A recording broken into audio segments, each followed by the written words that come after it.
Summer swing to the west began 1 week ago in Colorado, where one driver staged a comeback, one regained early season form, and another continued to dominate. Eddie Hill, winless for nearly 2 years, thrilled the crowd as he conquered Thunder Mountain. A recently struggling Jim Yates added some much-needed points to his tally atop the Pro Stock standings. And John Force earned an incredible ace victory in 11 events as he crushed the competition in the fuel coupe. Today's Chapter 2 moves to California's wine country with new characters and plot lines as ESPN Speed World presents the 9th annual Autolite National.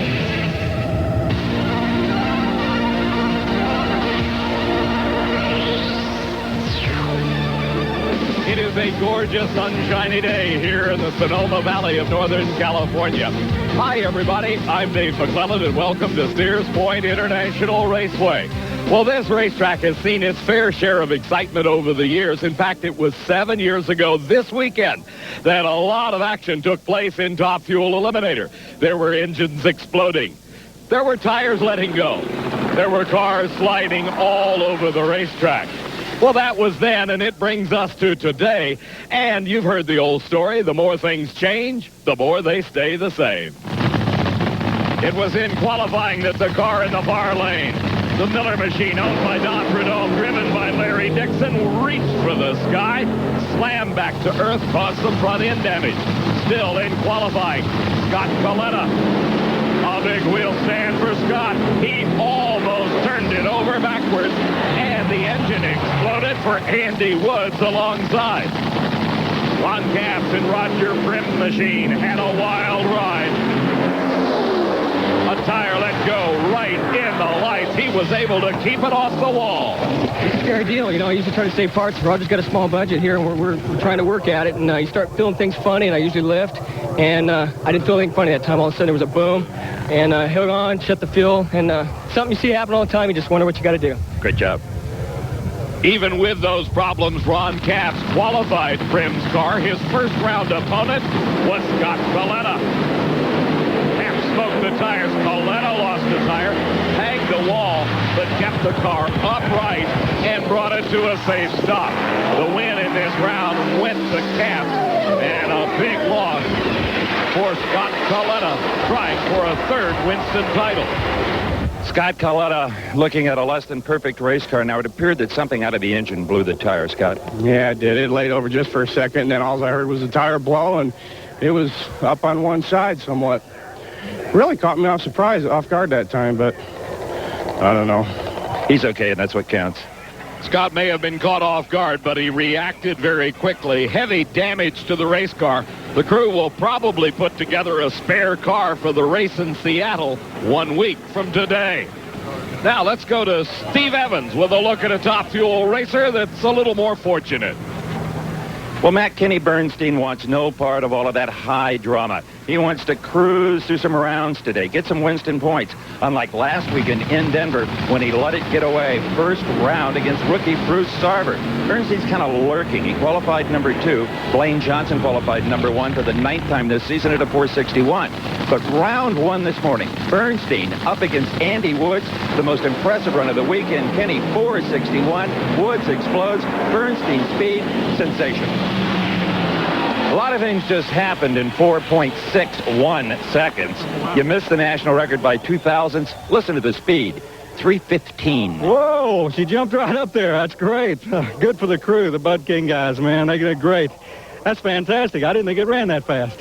The only part Kenny heard on that rocket-like ride was the rear end. It will be replaced in time to face off with Corey McClanathan in round number 2. Dave, what are the other pairings? Steve, our die-hard ladder for Top Fuel shows Connie Coletta, that's Scott's dad, up against Blaine Johnson, while Shelley Anderson will race Mike Dunn. As you noted, Bernstein and McClenathan will be quite a pair. And the surprising Bruce Sarver goes off against Ron Capps.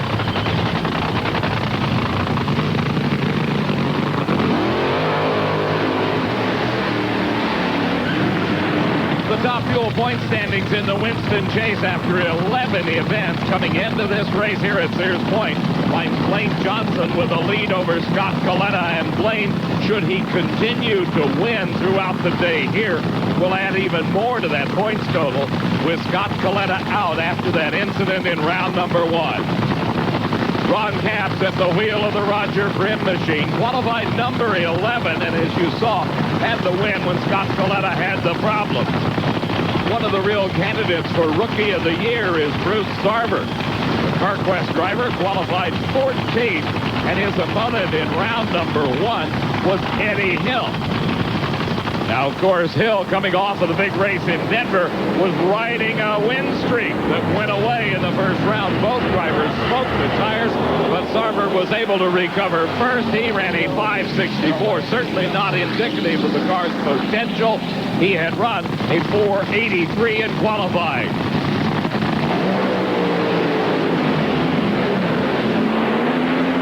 This time, Ron Capps smokes the tires. Mike Clover, the crew chief on the CarQuest machine, happy with a 4.89. Looks like they may have some problems. Bruce Sarver and his partner Ed Kenny making their first ever semi-final round appearance.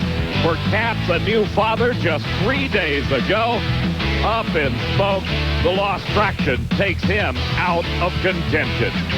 So, Bruce, you smoke the tires round 1 and win. You smoke a motor round 2 and win again. I guess luck's going to change our way, I hope. You know, hello, Top Fuel. We're just starting to have fun. We've, you know, learning the bugs. I'm a rookie, and, you know, the guys just come together with, you know, me and Ed here. We were, you know, 4 or 5 months ago, we didn't even know anybody in this sport. We met a lot of nice people, and we're just having fun, and CarQuest is behind us, Lucas Oil. Can't just say how much fun we're having. First time in the semifinals. There is a young man with a dream, and we'll see how it plays out throughout this day when we have more Top Fuel action in a moment. ESPN Speed World coverage of the Autolite Nationals is brought to you by Fram Double Guard.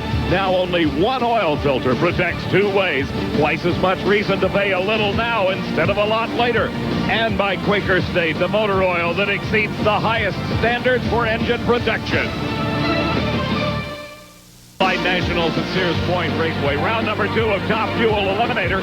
It is Mike Dunn at the wheel of Darrell Gwynn's Mopar machine. He qualified 13th with a fine 4.79, then improved with a 4.73 when he defeated a broken Joe Amato in the first round. Shelly Anderson had her best run ever in qualifying, a 4.68 at over 312 miles an hour. And she defeated Larry Dixon in her first round race. That was one of those incidents where she picked up $500 from Slick 50 as part of their bonus award program for a driver that wins with a slower elapsed time. She ran 4.73. Larry Dixon ran 4.72, but Shelly had a quicker reaction time.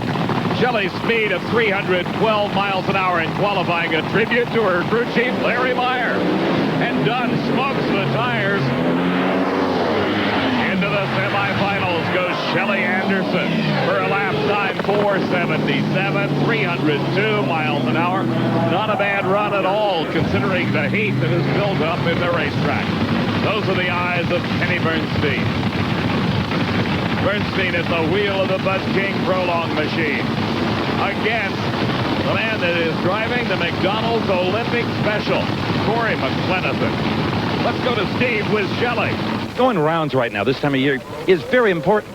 Especially this 3-race swing, like you know, you can really lose a lot of ground or gain a lot of ground, and we lost a lot in Denver, so hopefully we'll recoup the next 2. Is it fun to run 312 like you did Friday? And 311 first round, it's a ball. Larry Meyer and the crew's got this car flying, and hopefully we'll do good. Doing good already. Steve, another driver that's doing good is Kenny Bernstein. He qualified number 2 with a 4.62, and he's trying some tricks. Look at the little canard wings right in front of the rear tires.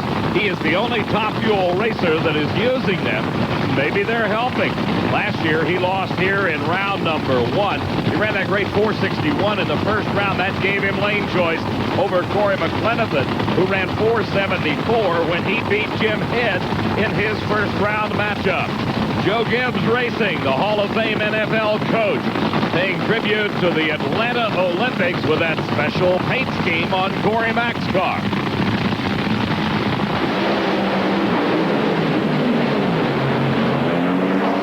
Corey McClenathan went up in smoke, and Kenny Kenny Bernstein went to the finish line with yet another 460. This one 465 at 308 miles an hour. Let's take a ride with Bernstein. Our camera located up on the wing. Car pulled hard, and at 308 miles an hour, it is obvious that the rear end repair work definitely paid off. Steve? Historically, here at Sears Point, lane choice becomes very important in the middle and late rounds. And Kenny Bernstein, that 465 is going to give you lane choice. Thanks, Steve. That's a good run. I want to thank the Mottos crew for helping us with the rear end part. We busted a couple of them, and they came to our rescue, and the guys did great. Yeah, you're right. Later in the day, it gets tougher out here. That sun's beating down pretty hard. Here's the next pair, and it is the number 1 qualifier, Blaine Johnson, driving the Travers Tool Company car. The car in the lane nearest our cameras. His opponent is Connie Coletta. That is Scott's dad. Blaine came close to matching his qualifying time when he beat Robert Reel with a great 464 in the first round. Connie qualified number 8 at a 475, then improved to a 473 when he beat Bob Vandergrift in round number 1.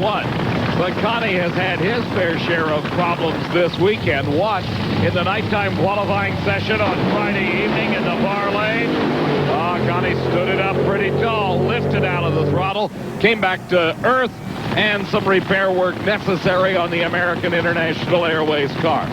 Son Scott trying to catch Blaine in the Winston chase. Hopes Dad can block him here. Well, he gave it a good shot, that's for sure. Alan Johnson, the crew chief on Blaine's car, celebrates a win. Identical elapsed times, 474 apiece. The difference here was the starting line reaction time by Blaine in the near lane. He was off the mark about 0.03 of a second quicker than Connie. That was the margin of victory when they hit the stripe at the finish line.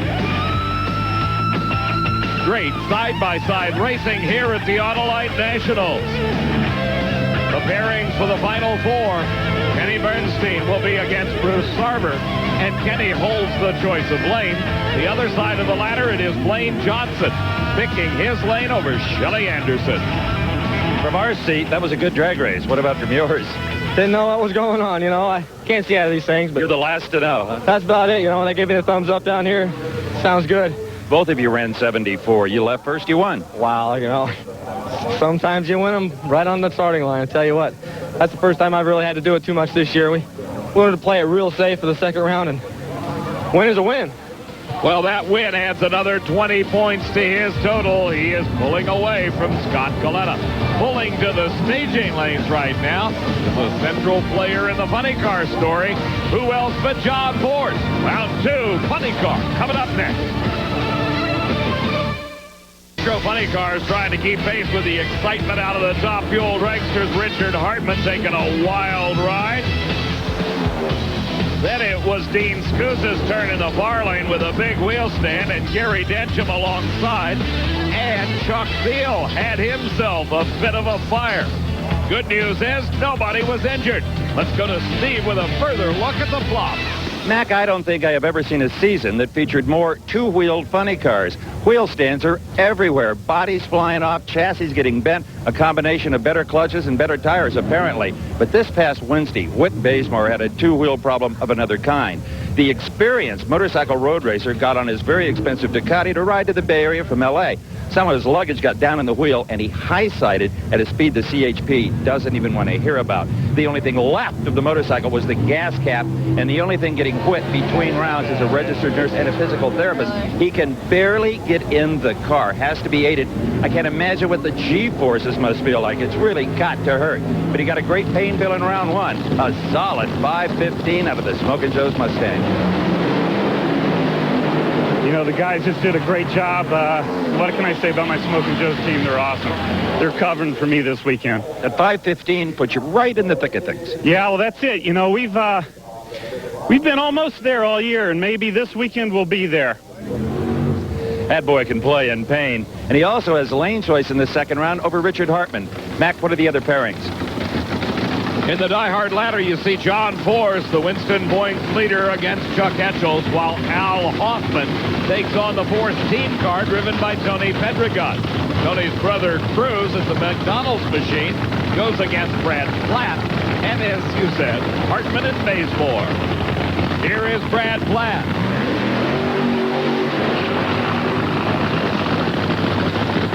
And this is Cruz Pedregon. The Cruiser is one of a very small group of racers that are battling for the number 2 spot in the Winston points chase. Why? Because John Force has got a huge lead in the points standing. Cruz and his brother Tony the closest to him, but it is probably a mathematical possibility only that anybody's going to catch him.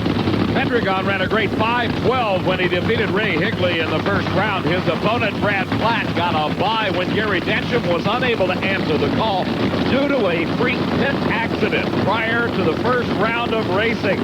Densham was taken to the hospital where he's undergoing observation. The injury's not life-threatening, but enough to keep Densham out of competition after his best ever performance came in qualifying.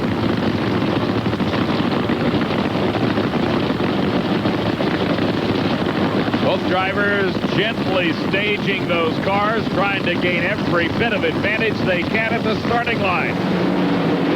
Oh, another giant wheel span, this one for Brad Platt, as Pedregon zoomed through the quarter mile to a 5:17 at 286 miles an hour. So now Cruz's crew chief, Dave Settles, got to hope that that will be good enough, those mid-15s, to keep him winning. Look at the wheel stand by Brad Platt. He finally realized there's no sense in continuing on and shut off the Platt and Brewster machine.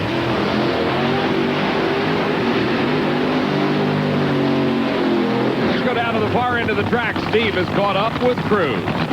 Cruz, the only thing that could hurt you with that 5:17, you might lose lane choice, and it looks to be important right now. Well, we actually went down the right lane in good shape. Yesterday we ran a 14. I pedaled at 3:01, so, I don't really think so, but obviously we'd like to have it, but I think Dave Settles and the boys can go down either lane with the setup on this car. We're happy to get into the semis again. Liked it early? A little early. It wasn't really revving up down there, so I didn't want to hurt anything. That was an interesting comment about the lane choice situation. Not all that important, I guess, to Cruz and team. Most of the quicker cars have selected the lane nearest the camera, as has Quinn Bazemore driving the Smoke and Joe's machine. His number 6 qualifying position was a 5:14. Then he ran 5:15, beating Scusa in the first round. He got the lane choice with that run because Richard Hartman at the wheel of the Team Geronimo entry ran a 5:32, defeating Mark Oswald. A big upset there, as Oswald had qualified in the number 3 spot. Earlier in qualifying, Hartman had his share of problems. He was in the near lane. He lost traction, slammed into the guardrail, but the good news is the damage very minimal, and he was able to make it into competition here in round number 2. He challenges with Bazemore.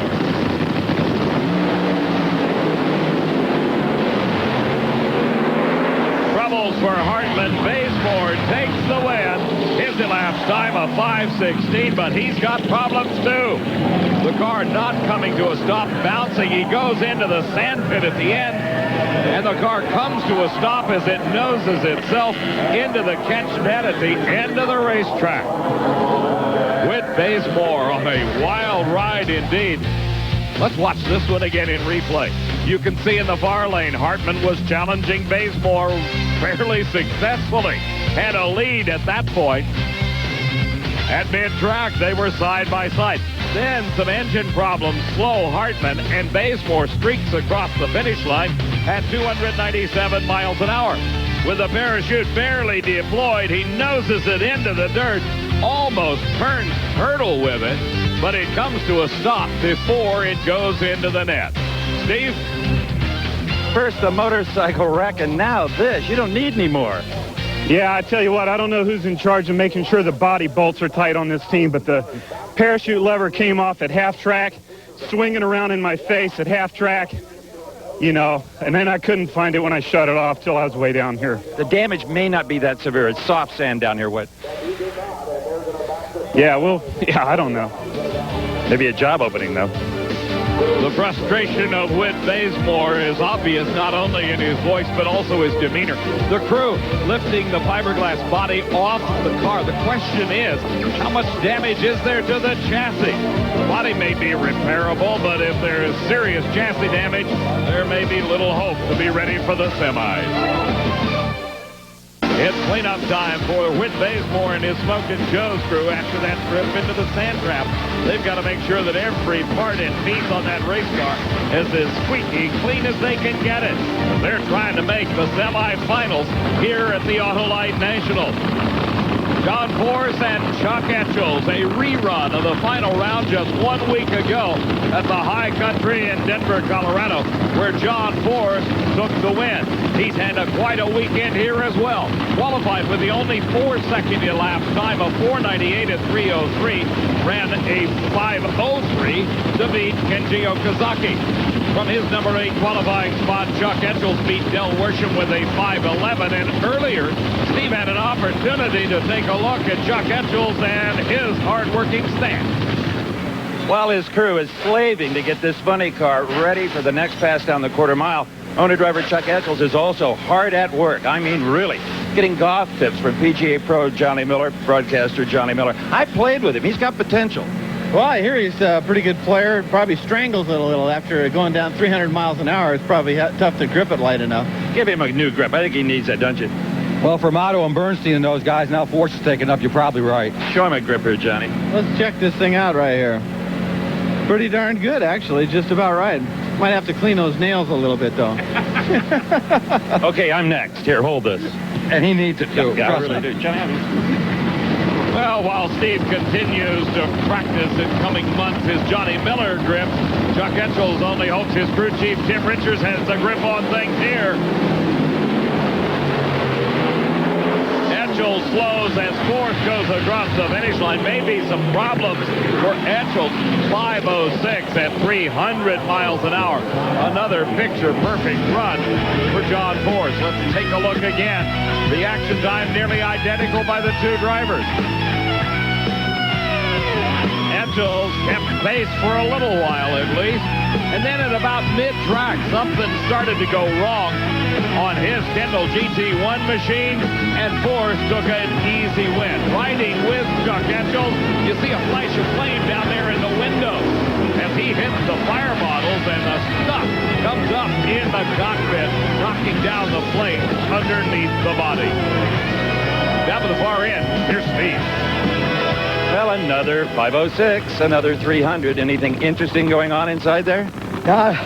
No, it's hunting around. It's getting down past half track, getting way over against the wall. I called Tony back and said, I'm in trouble down there. Keep her in the middle, even though she is run 3. But, Dencham, I know you're laying there in the bed, taking it easy. Now quit this and see us in Seattle. You're starting to aggravate me. Old Hot Rod's finally starting to run with the dam. Now you want to go to the doctor's office and play safe. He'll be looking for you now, John. Steve, everybody looks for John Force, and it'll be one of these two drivers that will meet him in the semifinals. Either his teammate, Tony Pendragon, driving the second Castrol GTX Pontiac, or arch rival, Al Hoffman, at the wheel of the Western Auto Parts America car. Tony qualified 5th with a 5:11, beat Gary Bolger in the first round, while Hoffman qualified with a 5:09 and duplicated that against Tom Hoover in the first round. Hoffman, the defending champion here at this event. John Force was his victim in the final round 1 year ago. Tom Anderson, the crew chief, dropping the body, making a final adjustment on the fuel injection system, and his Al's wife, Helen, putting him into the proper spot on the starting line.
Huge crowd on hand here at Sears Point Raceway for the Autolite Nationals, and they're cheering their favorites, and they've got a bunch of them in the factory hot rod division.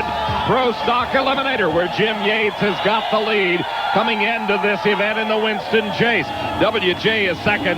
Steve Schmidt, Mike Edwards, and Chuck Harris round out the top 5. A giant upset took place in round number 1 of competition as Mike Edwards, driving John Kite's Winnebago Oldsmobile, laid away Jim Yates. The points leader out of competition. Steve was there. Last week in Denver, on top of the heap, this time on the bottom of the heap, actually. Yeah, well, we took his Pontiac from 0 to 0 in 1 week. You know, I think we ran pretty good out there, but, you know, Mike just qualified back in the field. He's running really strong out here today, and obviously got a little advantage on us up there.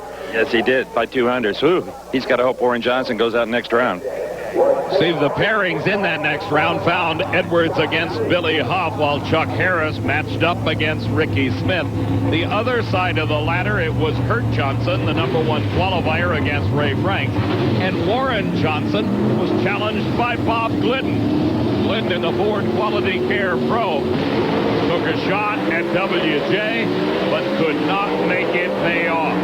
Glidden had the better reaction time, but the GM Performance Parts Pontiac performed to perfection. About that 7:08 at 195 miles an hour. That brought Warren Johnson into the Final 4, where we find the pairings of Mike Edwards and Chuck Harris, with Chuck holding the lane choice, and Warren Johnson will get to pick his lane over the surprising Ray Franks.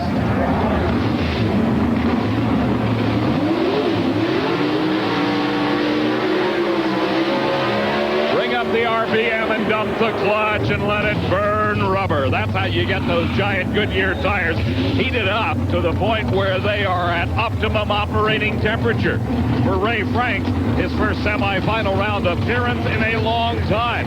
But Warren is trying his best to close the gap in the Winston points chase that was built up by 3 consecutive wins at the start of the season by Yates. He qualified 4th, beat Ekman, and then you saw him beat Bob Glidden in round 2. Ray Franks topped Tom Martino. Martino left a red light at the starting line in round 1, and Kurt Johnson was Ray Franks' victim in the second round of racing. The lane choice here going to Warren Johnson based upon his quicker elapsed time in round number 2. He ran 7:08. Franks ran 7:13. That's the matchup on paper, but as we have seen all weekend long, anything can happen here at this Autolite Nationals. NHRA starter Rick Stewart standing between the 2 cars, waiting for them to be properly staged. They're ready.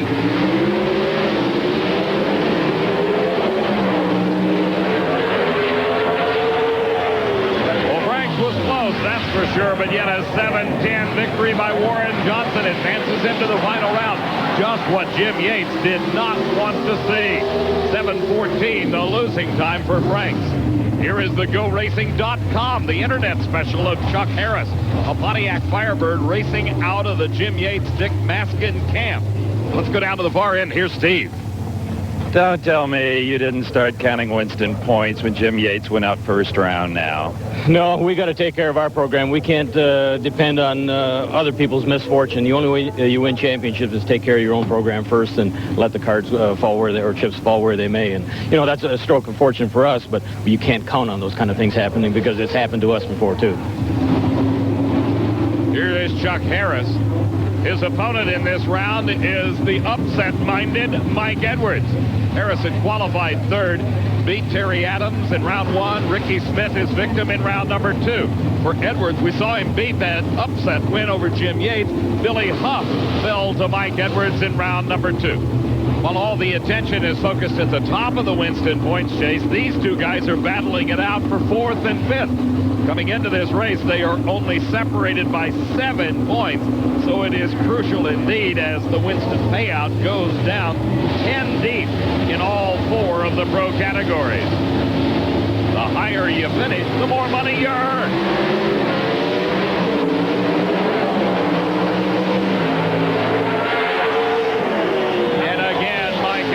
Uses a quicker reaction time at the starting line to win the race. 7:16 at 194. The losing time, 7:12. at 189. Mike Edwards goes into the final round, does not have lane choice, but he's racing Warren Johnson for the title. Now for a baseboard update, here's Steve. The medical people have put Whit back together. The fumes are so bad they may have to do the same for me. And the crew has put the car back together. It came completely apart. Fuel tank was out of it. They had to blow sand out of every nook and cranny, and that's still a concern that sand might be in some critical component. But thanks to a new body, they'll be ready for the semifinals, which is next here on ESPN Speed World. They're packing it up. The McDonald's Olympic Special getting an early start on the run to Seattle, where we'll be next week with ESPN Speed World coverage of the Northwest Nationals. But Corey McClenathan's McDonald's teammate, Cruz Pendragon, getting traffic directions from Larry Frazier, bringing the Joe Gibbs Pontiac to the starting line. His opponent, Whit Bazemore. Will the string of luck continue for Whit Bazemore? That's the question on everybody's mind.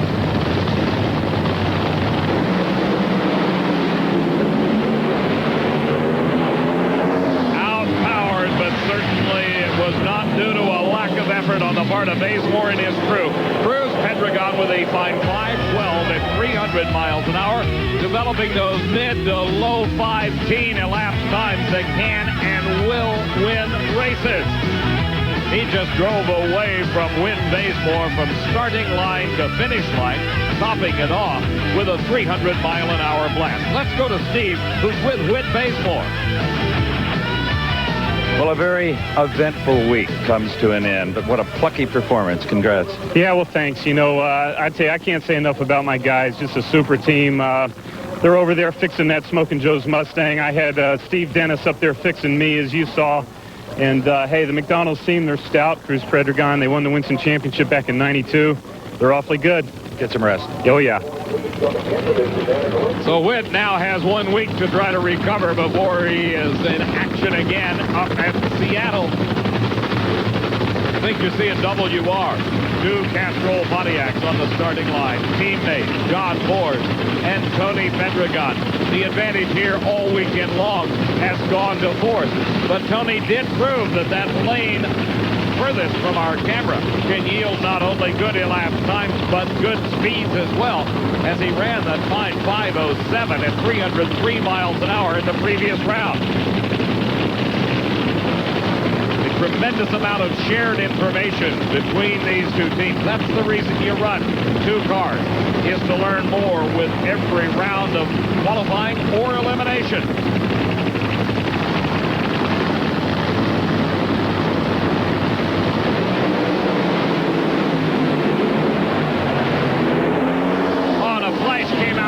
Pendragon's car, but fourth was on a pass. 5:07, 299 miles an hour. He goes into the finals to face Cruz Pendragon, where the lane choice resides with the Castrol machine. In the Top Fuel pit area, action going on with Kenny Bernstein and crew as they prepare the Bud King Dragster, the quickest car in elimination. Welcome back to the Autolite Nationals. I'm Dave McClelland, along with Steve Evans, and we're at Sears Point Raceway, where Alan Johnson, the crew chief for his brother Blaine, has a line on this racetrack. That's where he wants the crew to stage Blaine. Got to be considered the favorite. 9 out of 11 races this year, Blaine Johnson has qualified in the #1 spot. His opponent here, though, is mounting a charge that is seldom seen out of the Anderson camp. Running 3:12, she certainly has got the speed this weekend. Shelly Anderson against Blaine Johnson. We're down now to the semifinals in Top Fuel, and you're on board with Shelly.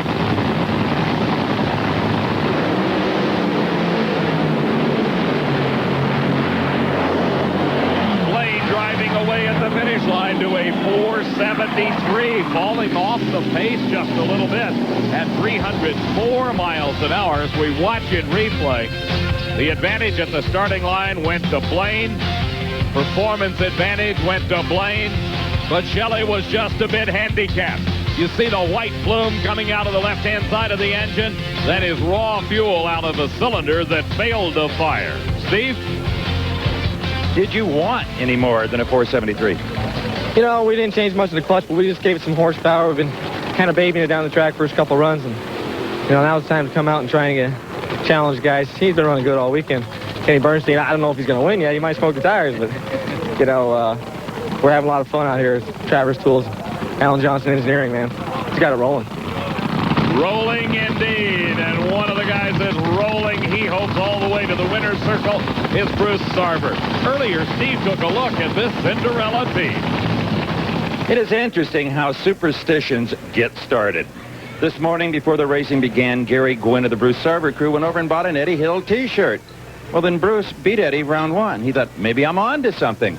So he went over and he got a Ron Capps T-shirt. Capps even signed his own death warrant. Sarver took care of him round two. But going into the Final Four, I think it's going to take more than a Bernstein T-shirt. Sarver and the guys, they're hopping this thing up. Just hope they don't overpower the track trying.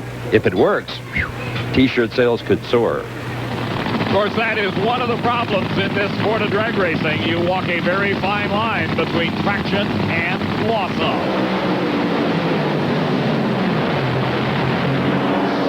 Bernstein was glued to the racetrack, 466 at 309 miles an hour. Maybe, just maybe, Blaine Johnson wishes he had run a bit better than a 473 now, as he was down at the far end of the racetrack and watched that one happen. Bernstein will hold the lane choice against Blaine in the final round. More Pro Stock action coming up next. WJ headed to the staging lane. ESPN Speed World on hand at the Autolite Nationals at Sears Point Raceway, and this is the final round of Pro Stock Eliminator.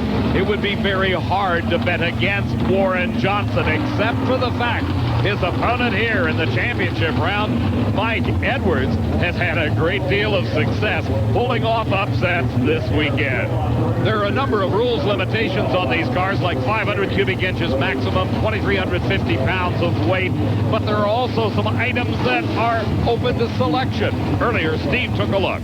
For quite a while, two transmissions have been used in Pro Stock. The trusty Lenco, where you bolt four together to get a 5-speed, planetary gears, clutches, and a lot of stuff. Then the Liberty, which is a single-case, straight-cut gears, kind of a crash box. And now on the scene comes the Jericho, long used in Winston Cup racing on road courses. The difference for Pro Stock, they've added a fifth gear, and it's air-shifted. The advantages, the Jericho is 30 pounds lighter than the Lenco. That's huge. Also, less reciprocating mass. It doesn't rob as much engine horsepower to turn it. Warren Johnson, the first to try the Jericho. Here's his point. And obviously it has worked well for him, as he is here in the final round with the lane choice over his opponent, Mike Edwards. If Warren should win, it would add even more to his points total and draw him closer to Yates.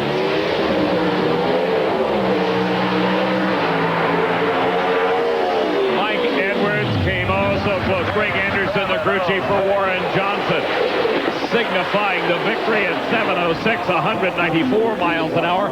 But Mike Edwards had a 600th. That's right, 600ths of a second advantage off the starting line.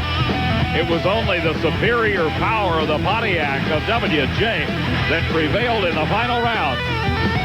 There you see the margin of victory, just a hair over a car length. That was just pure power, Professor.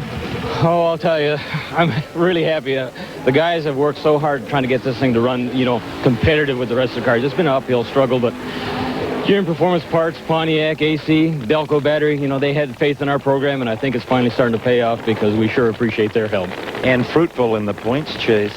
Well, we win the rounds, the points will take care of themselves, and it's way too early to start thinking about championships, I can guarantee you that. It's not too early for the lovely Gina from Pram Autolite Allied Signal to give you a gorgeous trophy. Thank you very much. A big change in the points as WJ cut Yates's points lead to 85. With Yates going out in the first round, he came into the race 163 points ahead, now only 85. Edwards, Harrison, Schmidt, that's the top five.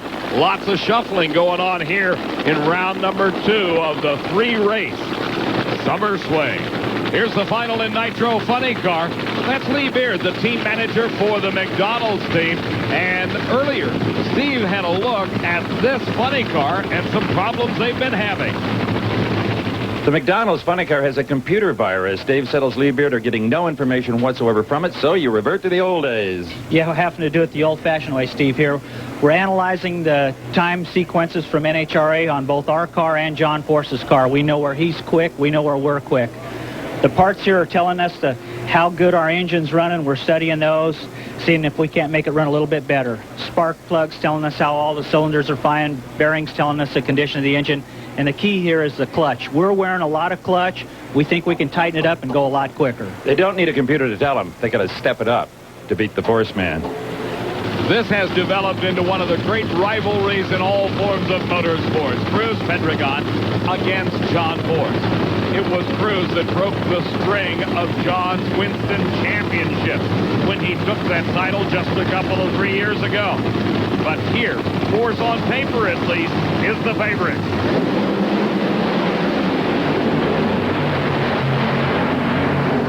Phenomenal race and a very successful effort by the McDonald's team. They read all of those parts to perfection. 505 and 291 miles an hour with justification. They celebrate. The time for Force 507 at 301. The margin of victory at the finish line was only 0.02 of a second, as Pedregon knows what he has accomplished here. As he gets out of the race car, the emotion of the moment beginning to, taking a little bit of a shadow boxing roll there. Watch this one in replay. 0.02 of a second advantage at the flash of the green went to John Force in the Castrol car. But that was easily and quickly overcome by Pedregon. Force ran 10 miles an hour faster, but Pedregon had the quicker elapsed time and the victory by 0.02 of a second. What a sweet afternoon in the wine country. Cruz, congratulations. That's unbelievable, Steve. We've been trying to beat Force for a while. He's awesome. He knows I love him. I respect him, but it's a good team. Dave Settles, this McDonald's team. If I don't see him excited, I'm extremely excited, but we're numb after getting beat so many times. But I just want to say thanks to McDonald's. We've not had a good year this year, but we're coming around. We're champions, and we're coming back. And they're coming back indeed. Cruz up into the number 2 spot behind John Force. Tony, Cruz's brother's third, followed by Al Hoffman and Chuck Etchell. And look at this. Happy time indeed. John Force over to offer his congratulations to the team and to Cruz Pedregon. Top Fuel final round coming up next. Kenny Bernstein with a smile on his face. He's got some confidence going into the race against Blaine Johnson.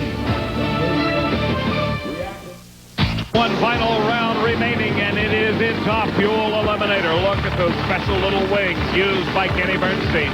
He's the only racer that's using them this weekend, and here he is with lane choice in the final round.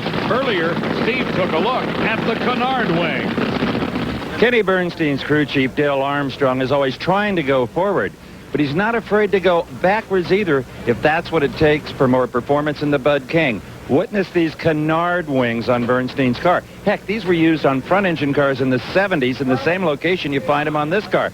Armstrong said he was thinking one night we use almost the same thing on the front. Why not a bigger version on the rear? They're really efficient. They put them on last night when 462. This morning when 461. These babies are going to be around a while. Kenny Bernstein in his final round is trying for his 4th consecutive 460 elapsed time in elimination. But he knows he's running against the quickest dragster of all time, Blaine Johnson. And Blaine just drives away to a win at a 467 at 306 miles an hour. Johnson had made some changes on his car after that previous round where he'd run a 473. And look at the celebration before the car even comes to a stop. Blaine is congratulating himself and his crew. Alan Johnson determined that there was a problem with the supercharger after that 473 in the semifinals. They put a new blower on the Blaine Johnson-driven Travers Tool Company car. Kenny Bernstein obviously with engine problems on his run. Steve? All right. Alan Johnson, crew chief and brother. Thank you. 467, your parting shot. All right. Woo, baby. That's great. You know, we've been trying. Alan said we're going to step it up for the final. We gave her all she had, and she picked up, boy. Prize money's going to come handy the last part of this season. It always does for us. Well, Blaine is building a lead over Scott Coletta that may be tough to overcome. Kenny Bernstein now in third, Larry Dixon fourth, and Joe Amato, number 5 in the Winston standing. The important thing to note here is that Blaine Johnson is building momentum, and in Top Fuel, particularly this summer swing, has most often yielded your Top Fuel champion. Might be Blaine Johnson. For Steve Evans, I'm Dave McClellan. So long from Sears Point. ESPN Speed World coverage of the Autolite Nationals has been brought to you by Dynamax, performance exhaust systems engineered by Walker. By the more than 1,350 AutoZone stores across America. AutoZone, the best parts in auto parts. And by Pennzoil Motor Oil, first to fully achieve the tougher 1997 GF2 performance standard.